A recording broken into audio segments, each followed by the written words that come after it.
Welcome to the Moores and Informs Mass student webinar series. I'm Dr. Julie Seaton and the facilitator for this session. The student webinar series was initiated to assist students and young operations research analysts with a wide variety of information. Today we will hear 3 presentations on the very important topics of why and how to get published. Our first speaker today is Commander Harrison Schramm, the Campaign Analysis Section Head at OpNav N81. His talk is titled Presentations and Publishing. Commander Schramm? That you get up and put your work out there for consumption in the broader community is because it does ferret out and elicit response from people who are thinking about the same things and are concerned about the same problems. I can tell you that for every single thing that I have written or presented or published, I have gotten in touch with someone who I never would have gotten in touch with otherwise. And so that's a good reason to do this. Another good reason to do this is particularly if you're in the government OR regime, is you want feedback on your work. And so when you put an article out or when you put a presentation up, it forces you to consolidate your thoughts and put your logic together in a way that is easily consumed by someone who has not been familiar with your problem as you are. And when you put your work out there for review, you find out things that say, oh gosh, wow, I should have read this paper, or I should have thought about this. And that is one important reason to publish. Another reason that you do it is because it's a forcing function to get something done. If you decide that you're going to publish, and by the way, being able to set and enforce your own deadlines is really one of the breakout skills for people who are good at operations research. Another one of them is communication, and publishing kind of helps with both. So it can serve as a forcing function in the sense that, you know, wow, we're working on this thing and it's really cool. And we're going to send it off to MOR. So that means that we're going to send it off, you know, sometime between now and when the sun burns out. So you end up putting a deadline on it, and then also there's a quality piece to that. I mean, you know that when you send this to Professor Decro, he is going to find some guys who are experts in the area that you've written about that you may not know. You may know them and you may not know them. It's anonymous, so you'll never find out who they were. But they're going to read your work with a very critical eye, and they're going to enforce the quality. So knowing the quality cut that the reviewer is going to put on your work should help encourage you to keep your own quality up. And then the last reason I've got here under good is that publishing and being part of this space and writing about what you do is something, if you're a professional, this is what professionals do. Bad reasons to publish because your boss told you to. In other words, if publishing is a performance metric, which I know it is for some folks, that can get weird. And then also, you do not get a magic decoder ring after your 3rd publication. So really, if you find yourself where you're being asked to publish or told that that's part of your goals, having something meaningful to say about an important issue is the foundational thing. That is the reason to do this, and everything else is sort of a subset. Okay, next slide, please. Thank you, Julie. So you guys can look at this on your own time. This is a selected bibliography of some things that I've done over the past couple of years, and then I've got some more peer-reviewed articles that are in review. It takes a long time to get peer-reviewed articles through that process. Next slide, please. So I've already talked about this a little bit. You will receive feedback from every publication and presentation. Some of it's positive, some of it's negative. Positive feedback is really cool and makes you feel good. Negative feedback is also good if it helps you move the ball down the field. You know, having someone tell you, oh gosh, you know, you really missed something here because there's a foundational result that someone has already found 10 years ago. That feels bad, but just remember, it is infinitely better to get that in a Moore's symposium or via unofficial means than to be standing up and advising flag officers and realize that you made a huge error in your logic. And then, you know, as far as the feedback coming from places that you didn't know existed, I wrote a short piece for Naval Aviation News a couple years ago about airships and what we would do if we had airships. It was just a one-page article because I had seen someone talk about airships and it got me really interested. And a couple weeks later, after it published, I got this large package mailed to my office, and I opened it up, and it was from the Naval Airship Historical Society, and it was a copy of their newsletter and a couple patches and a magazine. It was really cool. So there's all kinds of interesting ways and interesting opportunities that open up for you when you move into this publishing space. Next slide, please. Okay, so you have a choice if you have something that you're going to put out, and you have the choice between a journal and a professional magazine. Now, journals are peer-reviewed, and when you have something appear in a peer-reviewed journal, that is a very good feeling. That means that you wrote something that you were able to convince an editor and 2 or 3 or sometimes more impartial reviewers who are not they don't want to see you fail, but they're not incentivized to see you succeed. You have convinced them that your work is of sufficient quality to be part of the academic debate, and that's really cool. Can you advance this a couple times, Julie? Thanks. So the thing about the journal, though, is it is slow and methodical.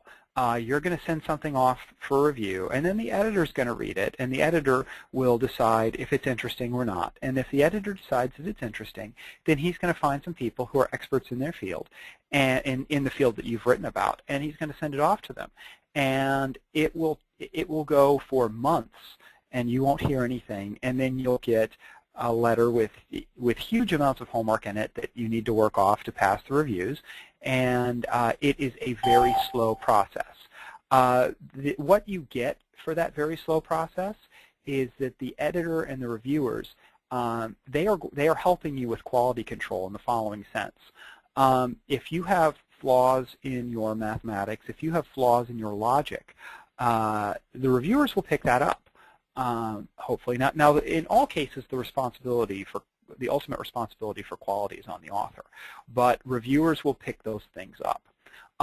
If you go for a magazine, which is not peer-reviewed, it's fast and streamlined. So sometimes you're writing something that you don't think is of sufficient, that's interesting and important, but not important enough for a journal. And that's okay. There are lots of things that fall in that space. I write things that fall in that space. So that's a good reason to go with the magazine route. Another reason is if you're writing about something that that you just don't think it can wait. And I wrote an article for Phalanx that ran in March about operations research responses to mass shootings. And I had started it as an academic paper, and then I just realized this cannot wait. I don't want to wait for peer review. I want to get this out now. And so I sent it to Phalanx, and the time is shorter. The risk, or the thing you have to be careful of when you go the magazine, the non-peer reviewed route, is that you are completely responsible for quality. An editor will help you with your English. If there's glaring errors, if your graphics are just bad, an editor will tell you this. An editor typically will not go through your derivations if you have any. An editor will not recompute your statistics for you. So those are the trade-offs. And then when you choose a place when you're thinking about a place to publish, you know, the first question that you should ask yourself is, what do I read? The places where you read are places that you're interested. where you have things to say. So that's the first sort of place to think about. And then when you're choosing an outlet, realize that not only is there a difference between a peer-reviewed journal and a magazine in terms of time, there's also differences among journals.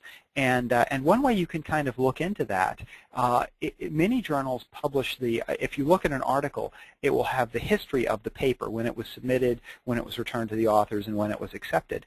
And some of those histories, if you look at some journals like, say, Operations Research, which is an Informs journal, some of those histories can be quite long, run into several years.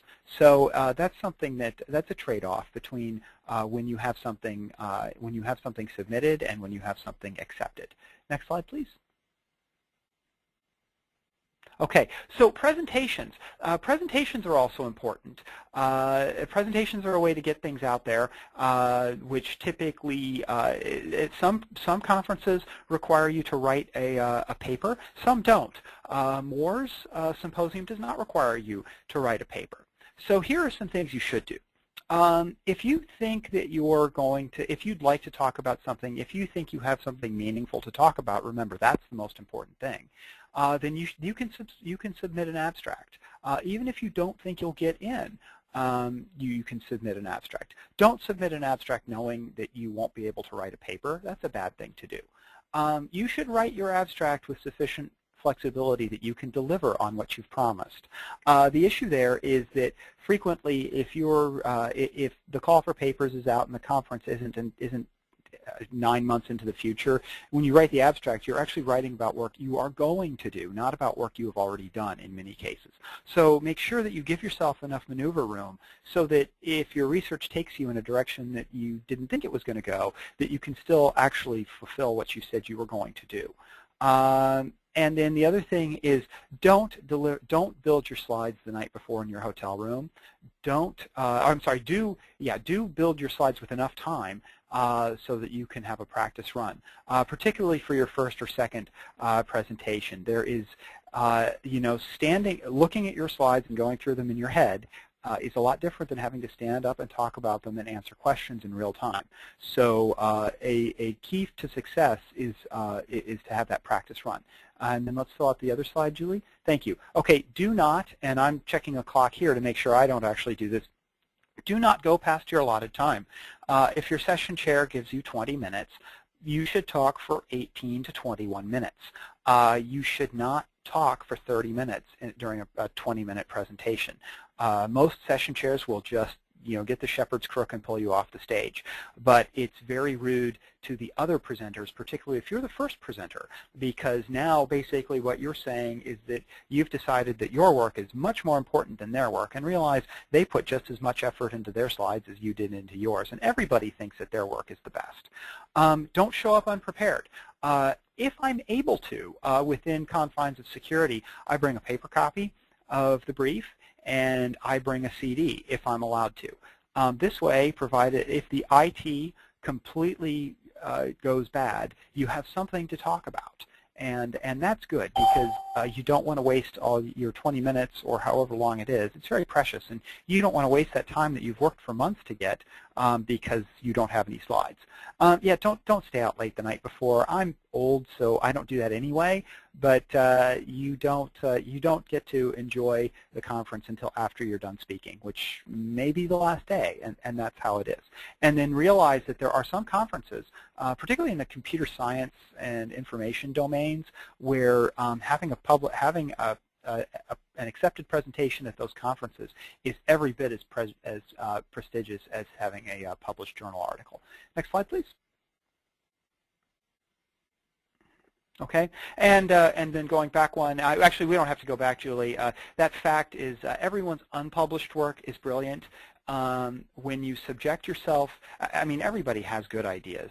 That being willing to subject yourself to the review process and the scrutiny that the editor and the reviewers will put you to, and your colleagues when it's published, that's what breaks out what's a good idea from something that's really good. Next slide, please. Okay, how to write. Writing is easy until it's hard, and then it's hard. That sounds like that sounds like a silly thing to say, but you will get an idea and you'll be excited about it, and you'll sit down and you'll write 3 or 4 pages, or you'll get all the key points of the derivation or the theory done, and then you're going to be staring at a pile of papers and you're going to say, gosh, this is difficult.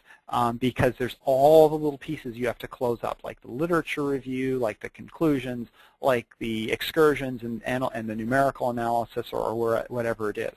So the best way to do this is to set aside some time to write, set goals and deadlines, and remember, I said on the first slide that being able to set and enforce your own goals is really a breakout skill for analysts.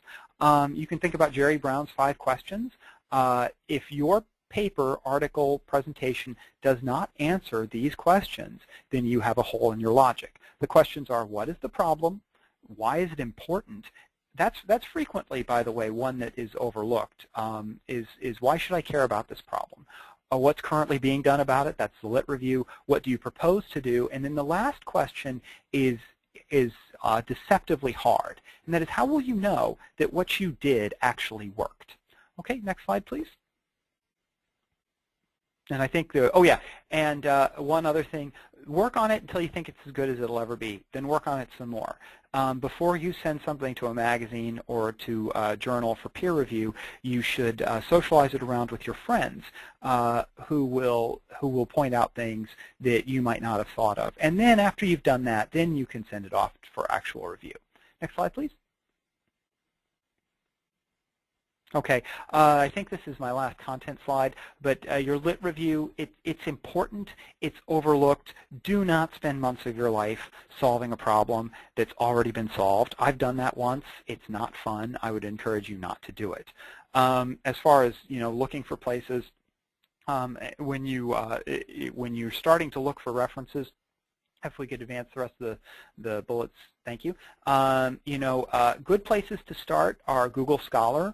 Wikipedia with an asterisk. Wikipedia is not a reference, but Wikipedia can help you find find search terms, and find other things that are other related topics. So Wikipedia is not a reference, but Wikipedia can help you find references.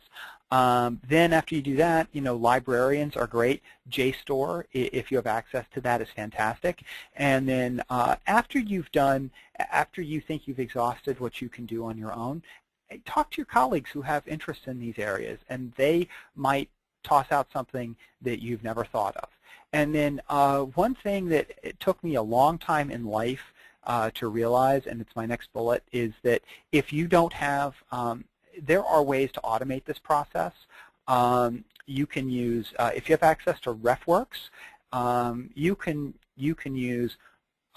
can find something in WorldCat, you can directly import it into RefWorks, and then you can have RefWorks spit out the bibliography in BibTeX if you're a LaTeX user, and you have just completely automated this this heavily manpower-intensive process. So that's pretty awesome. Okay, and I think I have one more slide. Yeah. Okay, and then when what you've done is finished, it will be a permanent snapshot in time of the work you've done. Next slide, please. Okay, and I think I've already talked about this. The anonymous reviewers are the gatekeepers. When you get their review, answer their questions point by point, and make sure you have done all your homework when you send back your paper, because otherwise they'll just reject it. And the editors want to make the journal, and then I think so.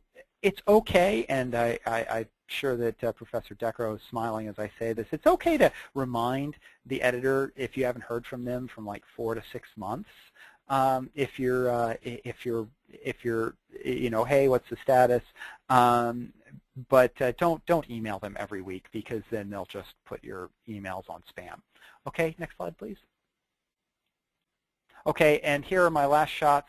I've already talked about when you should socialize your work. You should do it after you've after you're done writing it and before you send it to the journal. If you are writing about copyright issues, at some point you will get the copyright forms, and that's an awesome feeling. Be sure you understand what that means, particularly if you're a government employee. And if you're publishing through Morse, the Morse copyright forms are built perfectly to handle government civilians and government contractors. And then the last thing is, if you are writing about something you're working on at work, you should probably let your leadership have some inkling that that's going on. And also, depending on what accesses you have, that might involve the security manager. Okay, and I believe that that concludes my comments on this. Thank you, Commander Schramm. You've provided some valuable guidance to going about getting our work out there for others to see. Up next, we have Dr. Dick Deckrow. The title of his presentation is Pointers on Getting Published. Dr. Deckrow? Thank you. Good afternoon. I'm Dick Deckrow. I'm the editor of Military OR. And quick overview, we're going to talk a little bit in general about getting published and picking up, and then we're going to talk specifically about some as it applies to Military OR, but most of these would apply to any journal. All right, so is it publishable? Where do you get ideas? You know, if you're a student, thesis, dissertations, research efforts, projects, activities, but even if you're just an analyst out there, you're going to do reports, you're going to do studies, you're going to have to write them up. Do they make a good article? And Harrison covered part of this, but you know, should I try to develop a submission? Does it make a theoretical contribution? Does the work have a unique perspective or insight?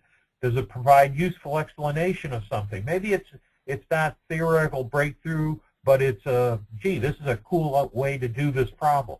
And back to Jerry Brown's 5 questions. What's the reader going to learn? What makes this worthy of taking up space in a journal or in a proceedings or in a society newsletter? What's your value added? Okay, if your submission has a unique contribution, is it well written, tightly edited, and targeted to the outlets, whatever journal, proceedings, whoever you pick as their style? And if it isn't, are you willing to spend the time to make the answers yes? Writing style, there's a good and a valued tech report or a thesis may not copy over to a journal article. Nowadays, we see more and more stuff that's cut and pasted into articles. That's okay for a start, but you got to polish the stone to make it a publishable element. And so you want your paper to have focus and balance. Advance. Okay, cold hard fact of publishing. An average idea, well written, will often get published faster than a great idea, poorly written. And so, again, as Harrison pointed out, the one thing about peer review, they're going to give you feedback about your mathematics, about your model. They are going to look at the details of it, but it isn't their job to edit your paper. It isn't their job to rewrite your paper. If it wasn't worth it to you to proofread it, the reviewers may decide it isn't worth their time too. Now, Military OR in the journal, we do get a lot of first-time authors, and so most of the reviewers will take more time. But there's a limit. It's not their job to rewrite your paper.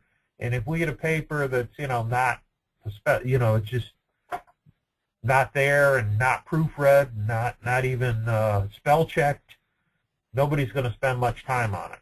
An unclear presentation of a great idea may end up getting rejected because they don't understand what you're trying to present to them.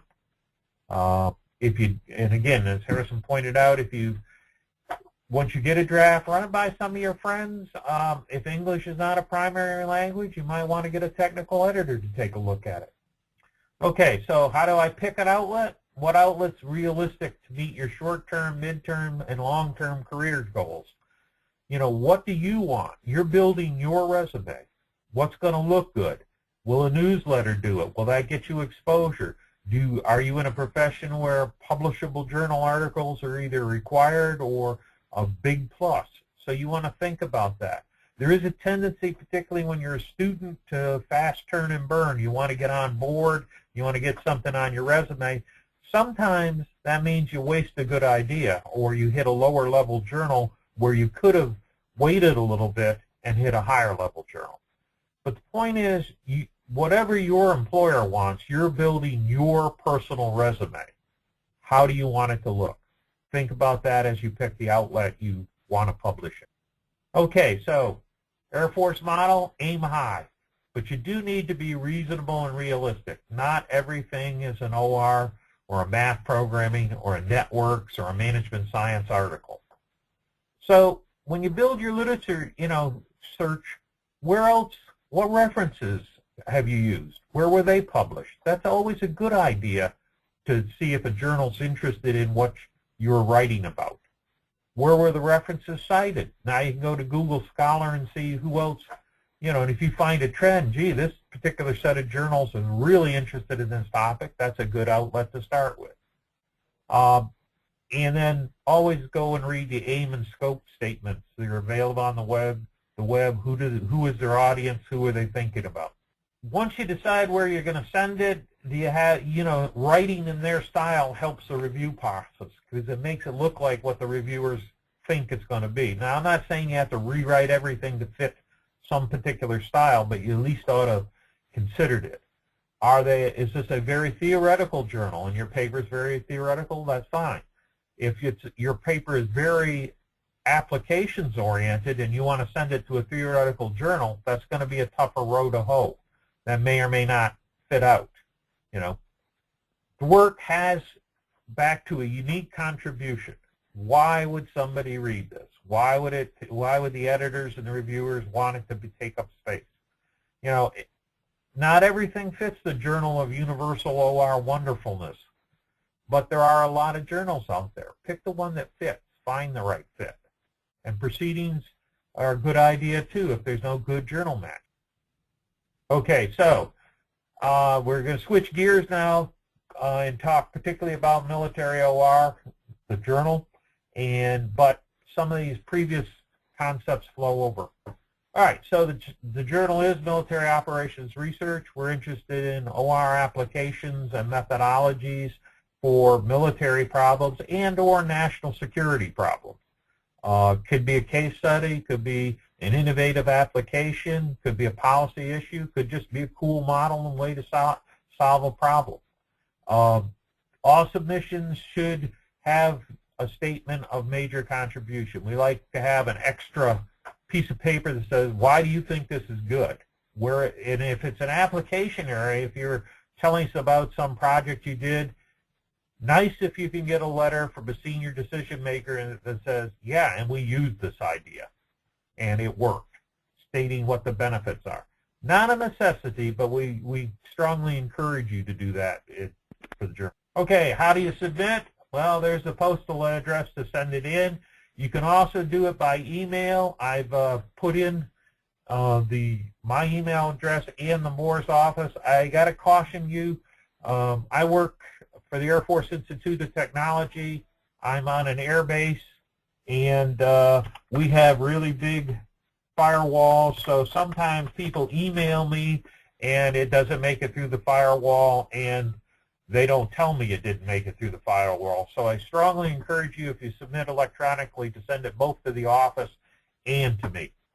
We're going to take your manuscript, whatever format it's in. Personally, in terms of reviewing, I prefer them to be double-spaced 12-point font, but whatever. You will eventually have to put it in the journal's format once it's accepted. Per the editorial process, again, we want a statement of your contribution, senior decision maker letter if you can get it, and those are our areas of interest. You also can find our editorial policy out there on the web page. So basically the review process, at least for military OR, we have at least 2 reviewers. When you submit a paper, the first thing that happens is the editor, that's me, takes a look at it and see, is it a good fit? Is it appropriate to decide to, is the English well written? Is it well documented? And if so, then I'm going to send it out to review. Then generally, It'll have at least 2 reviewers. At least one of them will be a member of the editorial review board, and they're going to be specifically have experience in both the methodology and the application area. When you send a paper out for review, one of 3 things is going to happen when I get the reviews back. We'll either ask you for revisions, the paper will be rejected, or it'll be accepted. Okay, so if we ask you for revisions, which is usually the most common thing, we're going to send you the review reports, tell you what they said. They're going to point out key weaknesses or points that were unclear. It may have been perfectly clear to you and all your colleagues, but not clear to the reviewers. So just to clarify, wording, key buzzwords, whatever. They're going to ask you to revise and resubmit the manuscript. If you choose to resubmit it, it is important, again, like Harrison pointed out, it's in your interest to address the review points point by point and say what you did with it, what change you made, clarify what you said. Or, if they just missed the point and it really is clear, if you think the comment's inappropriate, then explain politely why you don't believe that's an appropriate, that you're not changing it, and here's why. Next slide. Okay, if you're rejected, again, it'll be based on the recommendation of the reviewers, the editors. They're going to send you the reviews. Typical reasons for rejection, it's not a unique contribution. Either somebody's done it before or you've missed something in the review. Could be poorly written. Occasionally, outright plagiarism props up. That's a big no-no. Or it's just a poor fit for the journal.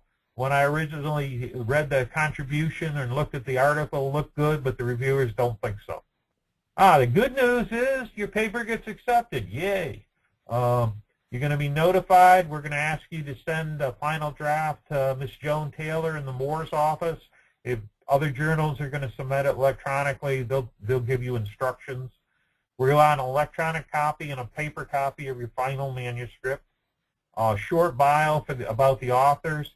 And then this is kind of unique to Military OR. We'd like an executive summary. They print them in the front. And that's not just a rehash of the abstract. We're also going to send you guidelines to put it in our official format. Those are also on the web. Need a signed copy release. And because we deal with a lot of military issues and national security issues, we're going to request a signed disclosure form. Which is okay. It could just be somebody. If you have a chain of command, there'll be somebody to sign it. If you're at a university, department head, somebody just says this isn't, it's okay for public release. All right. So also, again, if it's accepted, you got to get the paper in the journal format. When you send it in, the first thing that's going to happen is Joan's going to check it and see if it is in the journal format. If it's not, she's going to send it back to you. Lots of times, sometimes the graphs or pictorials or headings don't look right, so they may ask you to make corrections to get better quality, whatever. Once Joan's happy, she sends it to the printer. Printer sets up the article. Generally, you'll get galleys from a printer, whatever journal you're using, certainly from Military OR. And they'll ask you to respond to some specific questions, and usually they give you 72 hours. They're going to wait for your response. Once you've approved the galleys, you've said, and that's it, that's what it's going to look like in print for the rest of your life and beyond, then the printer and Moore's office is satisfied, then it gets queued up to be published. And that's true of any journal. And then it's just a matter of what makes a good issue, what's in the queue in front of you as to when it does get published. Next slide. Okay, this is kind of my last slide. I made a little flow chart that's probably not readable on the screen, but where you can get an idea. You do a project. You think, does it have a contribution? If no, then can you make it a contribution? If no, well, you're done. If yes, then do you want to do the extra work? Because it is extra work. This isn't what your boss asked you to do. Go on to it. If it's yes, you select an outlet, and you're going to develop a tight manuscript, submit the manuscript. What's a review decision? Often it's revisions. Now you're back to, do I want to do the revisions? If it's rejected, well, could it be submitted someplace else? If yes, do you want to do the extra work to submit it someplace else? Because you ought to look at the reviews and at least include the changes that make sense for your new submission. And then if it's accepted, you prepare the final draft, you send it in, you review your galleys, and yay, you get published. You're on to the next project, and the whole thing starts again. You bought the publishing bullet. That's pretty much my presentation. Anybody got any questions? Where does special issues fit into this? Special issues, okay.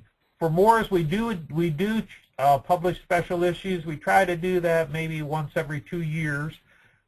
Somebody proposes a special issue, that it gets reviewed for approval or not, and then they act as the proposer acts as the editor for it. I usually send them a list of who's on the editorial board. We still would like at least one of the reviewers to be on the editorial board. And then the special issue, pretty much the editing process and stuff gets controlled by the special issue editor. Yeah, I do review it, but in the past it hasn't been a problem. And then it gets handed over once you've collected all your issues and all your articles and approved them. And Joan then takes you through the same process to get it in print, and then we schedule it to be one of the issues. The reason we like to keep it down to not more than a couple, every couple years, one every couple years, is simply because, a special issue doesn't come out as an extra. It comes out as one of the issues in the journal, so it kind of delays everybody else waiting in the queue. Did I answer your question? Yes, thank you. That was the thing that struck me, because I think the only paper I've had published was in the value-focused thinking special issue, and I was trying to work out how the timing of the special issue's actual publication worked. When they're completed with the issue, when the acting editor feels that he's got the complete issue, he's reviewed the papers, accepted the ones he wants and rejected them, and then again it's all hung up. If one author doesn't get his galleys in, we got to wait for it. And amazingly, sometimes people don't get their final drafts in. They're happy that it's accepted, but okay? Yep, thank you. Thank you, Dick. I really like your flowchart. I'd like to put it up in my office and track how many times I can reach accept. Thanks again. Up next is Ms. Linda Leptak, Moores Publications Committee Chair. Her presentation is titled Publishing with Moores. Linda? Okay, so we went through the purpose, and there's our title, How and Why to Get Published. Go next. The agenda, I'm going to be talking about publishing with Moores Mass Publications primarily. My name is Linda Liptak. Been with the Board of Directors for just a few years. Been with Moores for over 15 years. There's my email address if anybody wants to contact me. So there's a lot of different publication types, from digital subscriptions. For example, DTIC, the Defense Technical Information Center, is the largest central resource for DoD and government type information. It's a good place to look. It's a good place. They really encourage people to publish there, and that's done electronically. There's blogs and newsletters like the Backcountry Llama that I subscribe to. Anything that you're interested in, hobbies, fun excursion things, of course, that's a place that you can publish. We're going to focus on journals and magazines here for this web, for especially the military or just operations research for the journal and Phalanx magazine. And don't forget about conference proceedings. Harrison made a point about what makes a good reason to publish. Well, I have to be honest, sometimes I would put together a briefing just to ensure that I could go to the Moores Symposium. Now, it would hopefully turn into something. My intent is to make it worthwhile for the audience, to make it worthwhile for their time, to learn something. but there are good opportunities for people who are new to presenting or publishing to go, as he had also pointed out, to learn about what other people are doing in that area and to get feedback. So I think it's okay to start out with, well, I want to attend, or I want to be a part of this community, and I'm going to start out in the appropriate setting, as Dick points out, that you don't want to overshoot your publication to your audience. But I'd say it's okay to start with, for example, a Moore's Lunch and Learn, where you can begin presenting something like a PowerPoint, and essentially that's published because you are giving it to a broad audience, and then turn that into a paper if the idea continues to evolve and you flesh out details. So some possible submissions within our venue here. There's the Phalanx magazine and the Moore Journal that Professor Deckrow talked about. We have special meetings and special meeting reports. There's within the Moores and Informs community. There's symposia and colloquiums. And then there's something new that I want to share with everybody is we also have a classified journal, the National Security Operations Research Journal, that's on the CIPRNet. So you'd have to have a classified a clearance for that. The first volume was just published this spring, and there are 2 more papers in the works getting ready to publish of our second volume. Our editor is Bob Koyak, and there's his contact information at NPS.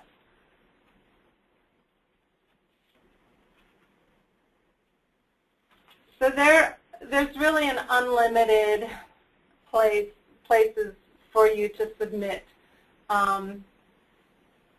Dick was talking about, all these different types of publications. For example, just in IEEE, there's 151 unique publications. So you can definitely find where to put something that you have to share or of interest. And getting back to Moores and Informs, there are 13 different Inform journals, and the abstracts for each of what the focuses of those journals is available on their website. So here's a link. You can go there, look at Informs, and look at all the different types. That decision analysis should have been a sub-bullet. That's one of the 13, and there's a list. The service science is new. It's online-only publication. The others are also published in hard copy.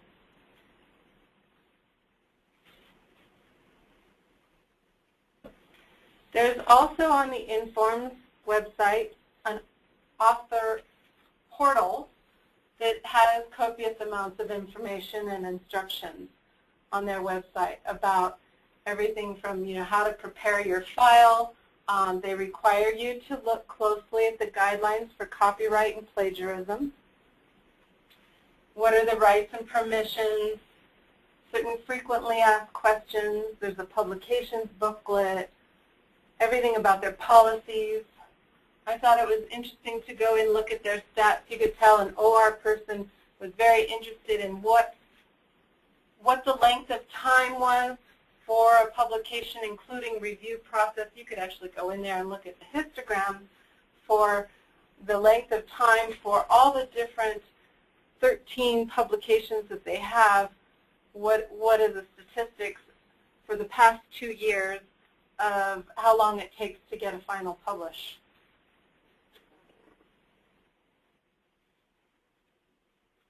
So next is how can you publish in Phalanx? I've published a few times in Phalanx. It's been very smooth, very easy process.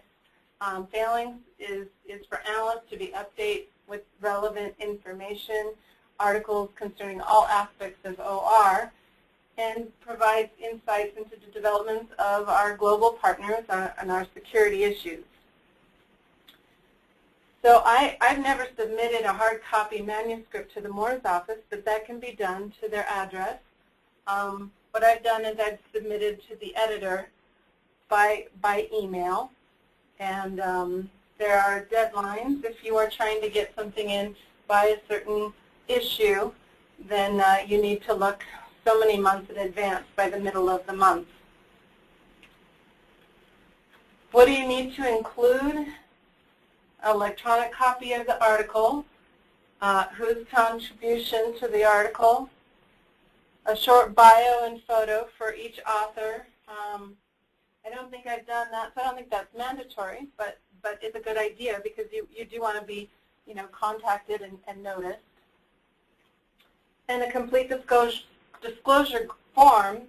Now that's if the work that you are publishing belonged to another agency. In other words, you were working on a project and it was, contracted or via your government agency, in which case you need a disclosure form. Now there are cases, of course, where you are at a Moore's event, say a Moore's special meeting, and if you are writing about, say, the Education and Professional Development Colloquium, which happened within Moore's, then that's part of Moore's, and you would not need a disclosure form, since that is part of already belonging to the organization and mass society. So, and then you have to state if your submission had previously been published.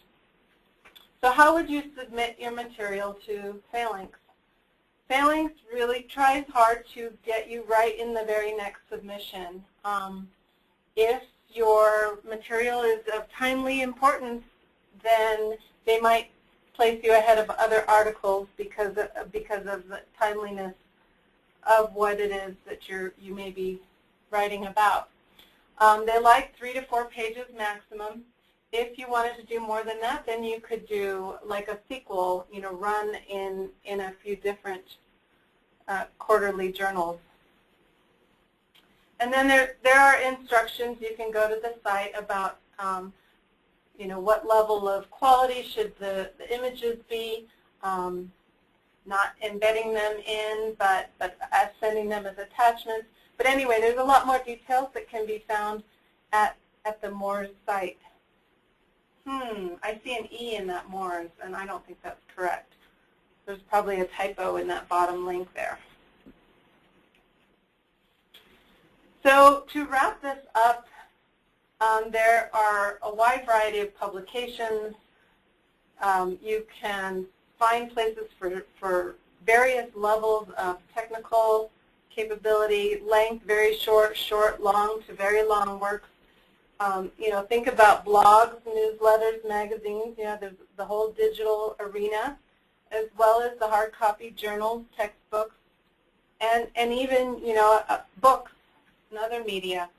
And I agree with Harrison. I recommend you work with publishing in an organization that you enjoy participating in, or reading, or being a part of. That's all I have, and I think we're right on time. Any questions? You feel free to contact me if anybody has any questions. The Publications Committee, we love any assistance we can get, and I'm always in search of people who would like to work on the Moore's Committee for Publications. One thought that comes to mind about once something has been published, whether it's in Phalanx or the Moore's Journal, is how to circulate the fact that exists beyond the immediate readership. Because I found that a reference journal article is a very nice thing to be able to point to.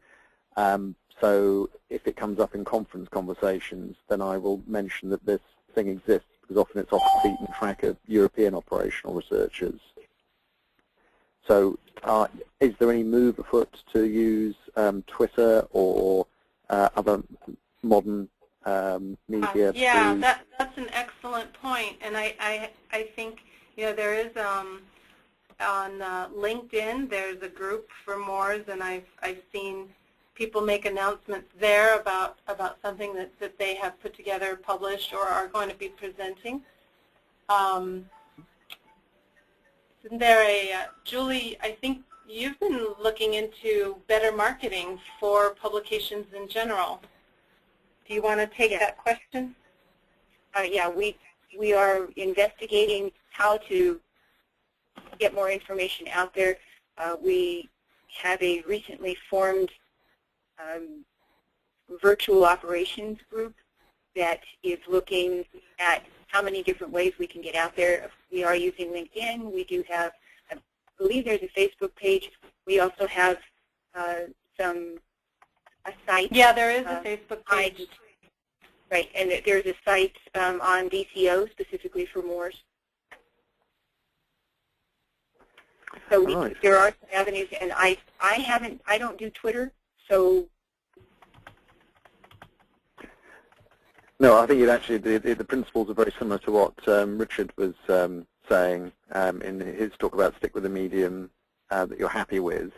But Louise Orpin at the UK's OR Society is following LinkedIn, Twitter, and Facebook, but she had some very interesting views on how suitable those media are for various types of messages, because obviously you're very limited in what you can say in Twitter and that. But it's also reinforcing and promulgating operational research. It's a good suggestion, though, and I think perhaps we should look at it a little further. We could maybe post the table of contents and of both Phalanx and the journal in the linking groups and or send a link on Twitter to it each month or each time a publication comes out. Sure worth looking at. Thanks for the suggestion. Yeah, that's a good suggestion. The other is to go ahead and look online, look on the Moores website to identify what is going on, because typically we have everything that's active on that first page. The other thing that we are going to begin is a short presentation, recorded presentation in the TED Talk style, and we're going to try to implement those starting in December, and then follow up with another session of recording to be recorded in April at the Educational and Professional Development Colloquium. Lots of opportunities here.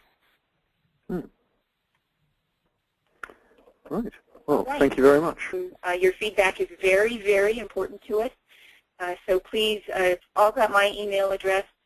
I'm going to stop recording this session at this point. We will be putting this up online, and with any luck, I'll be able to do some editing on it. So thank you for your time. Unless you have any questions, we will close this session. Okay. Goodbye. Goodbye. Thanks.